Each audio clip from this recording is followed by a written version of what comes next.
কি টাকা ফুটবল নাকি গতিময় ফুটবল?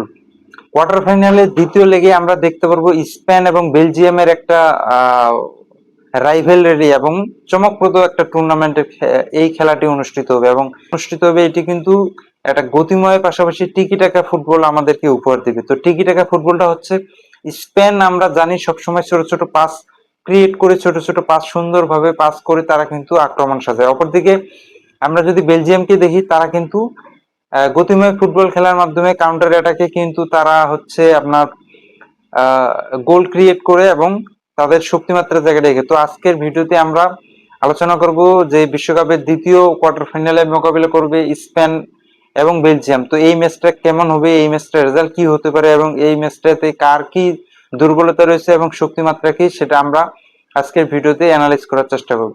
দেখুন, কোয়ার্টার ফাইনাল এমন একটা ম্যাচ যেটা হচ্ছে যেই একটু ভুল করবে সেই কিন্তু পিছিয়ে পড়বে বা টুর্নামেন্ট থেকে বের হয়ে যেতে পারে। এখানে আমরা দুইটা ভিন্ন দর্শনের দুইটা দলকে আমরা দ্বিতীয় কোয়ার্টার ফাইনালে পাচ্ছি। একটা হচ্ছে স্পেন, যারা টিকি টাকা ফুটবল খেলে, অর্থাৎ তারা ছোট ছোট পাস খেলার মাধ্যমে তারা কিন্তু গতি প্রেস করে পরবর্তীতে গোল আদায় করে নেয়। অপরদিকে আমরা যদি বেলজিয়ামকে দেখি, তারা কিন্তু শুরু থেকে তারা গতিময় ফুটবল খেলার চেষ্টা করে। তো এই দুইটা টিমের যে ম্যাচটা অনুষ্ঠিত হবে সেটা একটা খুবই ইন্টারেস্টিং ম্যাচ হতে যাচ্ছে এবারকার ওয়ার্ল্ড কাপের। বেলজিয়ামের যে বিষয়টা হচ্ছে, বেলজিয়ামের যে শারীরিক শক্তি এবং রক্ষণভাগ ঠিক রেখে খেলা এবং গতি প্রেস করা, কাউন্টার অ্যাটাকে গতি প্রেস করে গোল আদায় করে নেওয়া, এই জায়গায় কিন্তু এই দুই দলের ম্যাচটা অনেক ইন্টারেস্টিং হতে যাচ্ছে। কারণ স্পেন টিকি টাকা ফুটবলের পাশাপাশি তারা কিন্তু বলের নিয়ন্ত্রণ ধরে রেখে খেলার চেষ্টা করে। তো এই যে গতিশীল ফুটবল আর টিকি টাকা ফুটবল, এটার রাইভেলরি বা এইটার রেজাল্টটা কেমন হয় সেই বিষয়টি নির্ভর করতেছে স্পেনের শক্তিমাত্রা এবং দুর্বলতার উপর সবচেয়ে বেশি। কারণ এই ম্যাচটাতে স্পেনকে সবাই ফেভারিট ভাববে এবং স্পেন এই ম্যাচে ফেভারিট, এটা আনডাউটলি সবাই বলবে। আমরা যদি স্পেনের খেলার ধরন দেখি, স্পেন কিন্তু বরাবর যেই কাজটা করে, তারা টিকি টাকা ফুটবল খেলে ছোট ছোট পাস করে বলের নিয়ন্ত্রণ ধরে রেখে তারা কিন্তু কাউন্টার অ্যাটাকে গিয়ে তাদের গোল আদায় করার চেষ্টা করে এবং ম্যাচের নিয়ন্ত্রণ চেষ্টা করে।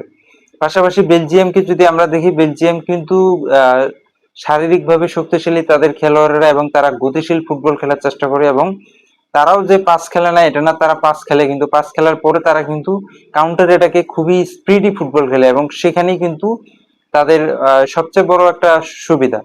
মাত্রা প্রথমে আলোচনা করি, তো স্পেনের শক্তিমাত্রার প্রথম টার্গেটটা হচ্ছে পেদ্রি। পেদ্রি এমন একটা খেলোয়াড় যে মিডফিল্ডার হলেও সে কিন্তু মিডফিল্ড থেকে এমন সুন্দর সুন্দর বল ক্রিয়েট করে সামনে দেয় ফরওয়ার্ডদের উদ্দেশ্যে বা স্ট্রাইকারের উদ্দেশ্যে, তখন কিন্তু স্ট্রাইকারের কাজটা সহজ হয় এবং পেদ্রির মাধ্যমে কিন্তু যে লামিন ইয়ামাল বা উইলিয়ামস যে খেলোয়াড়েরা আছে তারা কিন্তু সেই বলগুলো রিসিভ করে সুন্দরভাবে গোল দিয়ে দেয় এবং লামিন ইয়ামাল কিন্তু এবারকার যে স্পেনের স্কোয়াড আছে সেটাই কিন্তু একটা ভিন্ন মাত্রা যোগ করছে এবং তার যে খেলার ধরন এটা কিন্তু স্পেনকে বাড়তি একটা সুবিধা আদায় করে দিচ্ছে। একজন তরুণ উইঙ্গার এবং সে যে বল নিয়ে তার যে গতি প্রেস করে এইটাকে কিন্তু কন্ট্রোল করা বা যে কোনো ডিফেন্ডারকে চ্যালেঞ্জ জানার জন্য যথেষ্ট। এবং লামিন ইয়ামালের সাম্প্রতিক ফর্ম এবং স্পেনের হয়ে তার যেই কয়েকটা ম্যাচ এখন পর্যন্ত খেলেছে সবগুলোতে কিন্তু তার ডেডিকেশন, তার পারফেকশন অসাধারণ রয়েছে। তো লামিন ইয়ামালের দিকে কিন্তু স্পেনের নজরটা থাকবে এবং স্পেনের সমর্থকরা চাইবে যে লামিন ইয়ামাল এই ম্যাচে স্কোর করুক এবং স্পেনকে সামনের দিকে এগিয়ে নিয়ে যাক। তো স্পেনের আরেকটা সবচেয়ে বড় শক্তি হচ্ছে মাঝ মাঠে নিয়ন্ত্রণ করা, অর্থাৎ স্পেন সবসময় মাঝ মাঠটাকে নিয়ন্ত্রণ করার চেষ্টা করে। তাদের যে মিডফিল্ডার গুলো রয়েছে তারা কিন্তু মাঝ মাঠে সুন্দরভাবে নিয়ন্ত্রণ আরোপ করে এবং প্রতিপক্ষের বল দখল থেকে শুরু করে তারা বলটাকে নিয়ন্ত্রণ করে স্ট্রাইকারের উদ্দেশ্যে বেরিয়ে দেয়। এই জায়গাটাতে তারা কিন্তু স্পেন একটা অসাধারণ টিম এবং এই স্পেনকে এইবারকার ওয়ার্ল্ড কাপের অন্যতম ফেভারিট একটা টিম ধরে নেওয়া হচ্ছে।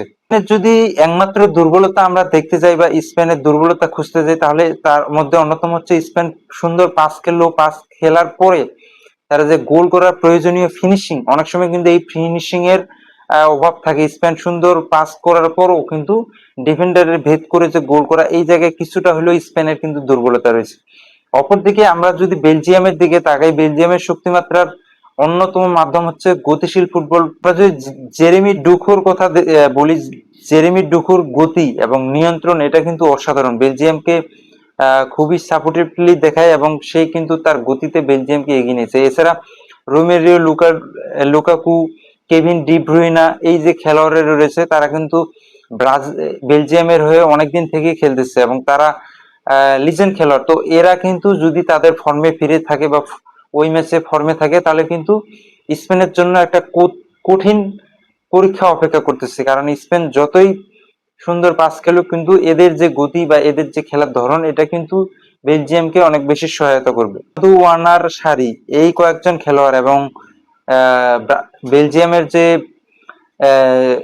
সোনালী জেনারেশন ছিল, তো সেইটা কাটিয়ে কিন্তু তারা বর্তমানে যে অবস্থায় রয়েছে, এই টিমটা সেই স্পেনের তুলনায় তুলনামূলক সহজ প্রতিপক্ষ কাগজে কলমে, কিন্তু বাস্তবে নকআউট পর্বে কেউই দুর্বল দল নয়, যেটা আমরা আর্জেন্টিনা বা মিশরের ম্যাচটা দেখলেই বুঝতে পারি। তো বেলজিয়াম এবং স্পেনের যে এই ম্যাচ, দুই দর্শনে দুইটা দল, এখানে আসলে খুবই সুন্দর একটা ম্যাচ আমরা দেখতে পারবো বা উপভোগ করতে পারবো দ্বিতীয় সেমিফাইনালে। তো এই ম্যাচটা অসাধারণ একটা ম্যাচ হবে এবং এই ম্যাচের প্রেডিকশন হতে পারে 2-1 অথবা 3-1। তো স্পেন এই ম্যাচটাতে কাগজে কলমে এগিয়ে থাকবে, কিন্তু বেলজিয়ামকে ছোট করে দেখার কিছু নেই। কারণ বেলজিয়াম একটা খুবই ভালো টিম এবং গতিশীল একটা টিম, শারীরিকভাবে শক্তিশালী একটা টিম। তো এই জায়গা থেকে বেলজিয়াম এবং স্পেনের ম্যাচটা খুবই উপভোগ্য হবে। তো আপনার কাছে কি মনে হয় যে স্পেন এবং বেলজিয়ামের ম্যাচটার স্কোর লাইন কি হতে পারে, সেটি কমেন্টে জানাবেন।